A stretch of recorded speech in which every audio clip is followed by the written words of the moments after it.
नमस्कार मंडळी. आज आपण बघणार आहोत रसरशीत, दाणेदार आणि झटपट होणारा गाजर हलवा. ताजं गाजर, दुधाची गोडी आणि साजूक तुपाचा दरवळ हा फक्त पदार्थ नाही, हा आहे हिवाळ्याचा आनंद. सर्वप्रथम इथे मी 1.5 किलो प्रमाणात गाजर छान सोलून किसून घेतले आहे. इथे मी काही ड्रायफ्रूट्स कट करून घेतले आहेत. ते छान तुपात 1 ते 2 मिनिट खरपूस परतून घ्यायचे आहेत. त्यानंतर त्याच पातेल्यात किसलेलं गाजर घातलं आहे. हे आपल्याला मध्यम आचेवर 5 ते 10 मिनिटं छान परतून घ्यायचं आहे, जेणेकरून त्याचा कच्चेपणा निघून जाईल. आता दूध घालू आणि गाजर दुधात मुरू देऊ. दुधात एकजीव झाल्यावर गाजर मऊ आणि रसाळ होतात. इथेच गाजर हलव्याची खरी चव तयार व्हायला लागते. दूध आटल्यावर आता आपण साखर घातली आहे.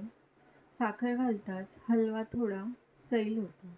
पण काळजी करू नका, थोड्या वेळाने तो परत घट्ट आणि चमकदार सुद्धा होतो. आता मी वेलची पूड घालते आणि थोडेसे तुपात फ्राय केलेले ड्रायफ्रूट्स टाकते. ड्रायफ्रूटमुळे हलव्याला छान चव आणि रिचनेस येतो. ड्रायफ्रूट्स छान मिसळून घेतल्यानंतर आता हलवा आपल्याला छान घट्ट होताना दिसतोय. आता शेवटी आपण खवा टाकतोय. खवा हलव्याला अजून क्रीमी आणि रिच बनवतो.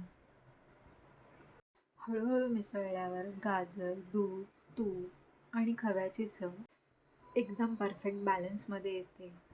अशा प्रकारे गाजर हलवा तयार आहे. तुम्हीही नक्की ट्राय करून बघा.